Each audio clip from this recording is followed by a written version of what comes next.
وصل على رسوله الكريم أما بعد فأعوذ بالله من الشيطان الرجيم بسم الله الرحمن الرحيم وليبدلنهم من خوفهم أمنا وقال النبي صلى الله عليه وسلم المسلم من سلم المسلمون من لسانه ويده والمؤمن من أمنه الناس على دمائهم وأموالهم صدق الله العظيم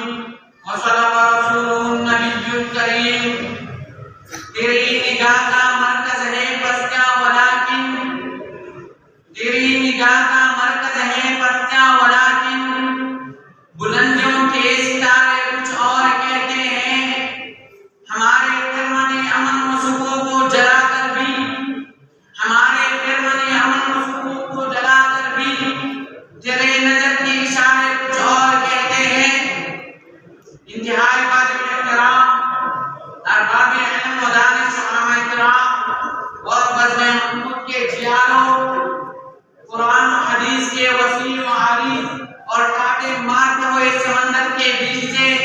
اسلام کے نظام امن کے چند ہیرے اب جواہرات آپ حضرات کے دامن قلوب میں پہننے کا متمنی ہوں عزیزان من اسلام پوری زندگی کے مکمل نظام و حیات انسانی کے مکمل ضابطے کا نام ہے انسان کا زندگی مختلف شعبوں میں منقسم ہے اسلام میں شعبہ معاشرت بھی ہے معیشت بھی ہے تفسیر بھی ہے حدیث بھی ہے سیاست بھی ہے تصوف بھی ہے جہاد بھی ہے تبلیغ بھی ہے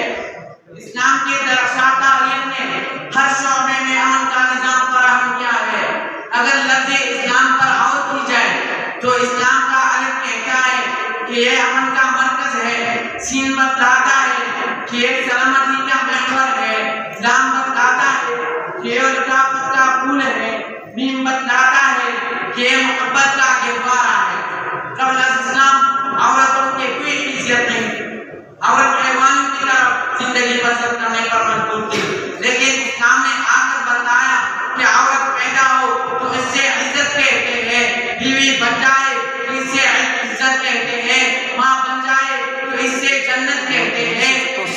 جوان پیدا ہو تو اس سے غیرت کہتے ہیں عزیزان من اور کرنے کے بعد یہ ہے کہ عورتوں کو باہر جانا بھی فتنوں کا باعث تھا لیکن اسلام نے وقرنا فی بیوتکن کہہ کر ان کو گھروں میں امن دیا اگر بوقت ضرورت جانا تو یدنین علیہن من جلابیبہن کا حجاب امن اصلی اڑا دیا اور ساتھ ساتھ مردوں کو یہ حکم دیا وَقُلْ لِلْمُؤْمِنِينَ يَغُضُّوا مِنْ أَبْصَارِهِمْ یہی وہ اسلام کا نظام امن ہے جس نے آ کر علت و حرمت کے مابین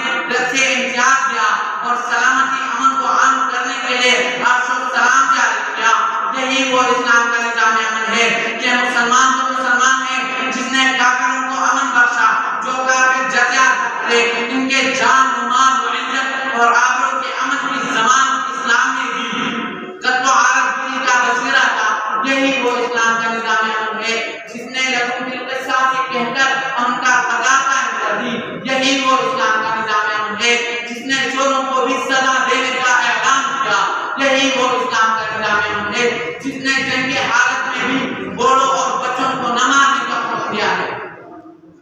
سامعین محترم پھر بھی کچھ لوگ کہتے ہیں کہ اسلام تو فراقہ بازی کا مذہب ہے اسلام کو دہشت گردی سے جوڑتے ہیں اسلام کو ظلم اور بربری سے پہچانتے ہیں تو میں ان کو بڑے چین سے کہتا ہوں کہ وہ کون سی چیز ہے جس کا حکم اسلام نے نہیں دیا ہے اسلام نے تو حشرات اور اب کو امن دیا ہے اسلام نے تو درختوں اور دیگر چیزوں کا امن کا درس دیا ہے لیکن افسوس ہے افسوس پھر بھی لوگ اسلام کو دہشت گردی سے جوڑتے ہیں ہاں تو پھر میں ان کو بتانا چاہتا ہوں کہ اگر قرآن سکھانا دہشت گردی ہے اگر حدیث رسول سکھانا دہشت گردی ہے اگر صحابہ کی پیروی کرنا دہشت گردی ہے اگر ناموس رسالت کے لیے لڑنا دہشت گردی ہے اگر صحابہ کی پیروی کرنا دہشت گردی ہے تو میں دہشت گرد صحیح میرا مذہب دہشت گردی میرا پہچان دہشت گردی میرا ایمان دہشت گردی عزیزان من آج پاکستان میں بدلتے روز روز بڑھتے ہیں قدم و عرض کا بصیرہ ہے ہر طرف دے رہا ہے، ظلم اور بربری کو عام کیا جا رہا ہے، قتل و غارت گیری کا بصیرہ ہے، خرم سے لے کر وزیرستان اور سوات تک دگنا مسلمان کو قتل کیا جا رہا ہے، معمولی باتوں پر کٹ مارنا عام ہے۔ تو میں اس وقت حکومت سے صرف ایک بتانا چاہتا ہوں کہ رشتے در و دیوار تیرا بھی ہے میرا بھی ہے، رشتے در و دیوار تیرا بھی ہے میرا بھی ہے، مت گرا اس کو لے کر تیرا بھی ہے میرا بھی ہے۔ کیوں لڑے ہم آپس میں ایک زمین پر، کیوں لڑے ہیں ہم آپس میں ایک زمین پر، اس میں نقصان